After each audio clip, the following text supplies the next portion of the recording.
Hello students, in this video I'll give you some tricks for writing the chemical formula. Consider the first example, HCl. You have to write down the symbols as an initial step. So symbol hydrogen and chlorine. Next you have to write down the valencies. So definitely you need to know the valencies by yourself. Hydrogen has an valency of +1, chlorine has an valency of -1. Now during writing down this valency, you need not write down the positive negative charges. You are only going to write down the numbers associated with that valencies. So it is 1 for hydrogen and chlorine also has an valency of 1. The next step is to make a crossover. So you have to cross over in this form. So hydrogen 1, Cl 1. After crossover, you have to write it down as H, the first element involved, then the Cl, the second element involved, and you have to write down this valencies after crossover as a subscript to it. So hydrogen has a valency of 1 and chlorine has a valency as a subscript, it comes to 1. Okay. However, you can remember here when the valency is 1, you need not write it. So instead of writing as H1Cl1, you can simply write it down as HCl. Okay. Take a second example, carbon tetrachloride. In case of carbon tetrachloride, there are two elements. Write down the symbols of them, carbon and chlorine. Write down the valencies. Valency of carbon is +4, that for chlorine is -1. Need not write positive negative charges, write down only the numbers. So we have carbon 4, chlorine 1. What you are going to do next? Next, make a crossover. So carbon 1 and chlorine 4, right? Again, what is the final step? Need not write 1 within your formula. So the final product you have, or the final chemical formula for this is CCl4. Is it okay? We will understand it more clearly by taking certain more examples. Take a next example, aluminium oxide, also called as alumina. So it has two elements associated, aluminium and oxygen. Aluminium valency +3, oxygen valency -2. Ignore the positive negative charges and then make a crossover. So you have Al subscript 2, O subscript 3. So this is your final chemical formula of alumina, that is Al2O3. Okay. Next example, sodium nitrate.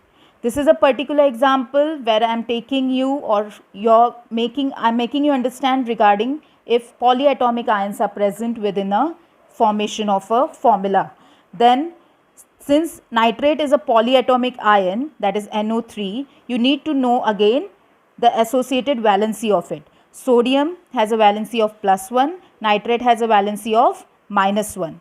Again the same concept, make a crossover, ignore the charges. So we have sodium 1, NO3 1, right? One more thing need to remember here. In case of polyatomic ions, it is better to put this polyatomic ion within a bracket. But however, here this polyatomic ion has a subscript of only 1 and we need to ignore it. So we need not put a bracket in this case. So the formula for this is NaNO3, right? Let us consider some more examples. The next example is calcium hydroxide. Associated elements, calcium and OH.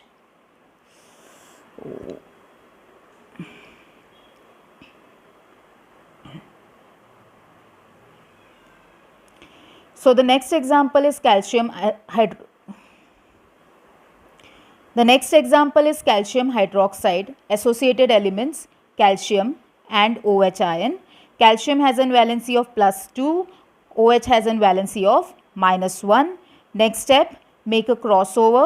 So calcium 1 and OH, since it is a polyatomic ion, put it within a bracket, subscript is 2. So your final formula for this is CaOH2. Okay. Come on the next one, sodium carbonate. Sodium carbonate has Na, that is sodium, and carbonate, which is a polyatomic ion, CO3. The valencies, sodium has a valency of +1, CO3 has a valency of -2. Make a crossover and write the subscripts. So you have Na, subscript becomes 2, and since CO3 is a polyatomic ion, put it in a bracket and the subscript is 1. Since subscript 1 can be ignored, you need not write this. So your final formula for sodium carbonate becomes Na2CO3. Take a final example, aluminium sulfate. Aluminium sulfate, one ion is aluminium, the other is sulfate. Aluminium valency is +3, sulfate valency is -2. You have to make a crossover and write the subscripts. So after making a crossover, aluminium subscript will be 2. Sulfate is again a polyatomic ion, so you'll put it in brackets and the subscript now is 3, right? So this is your final formula for the aluminium sulfate, that is Al2SO4 3. I hope you must be clear about your doubts about how to write the chemical formulas whenever supplied to you. So this is for today. I'll upload you with the next video in the next session. Till then, work hard, stay safe.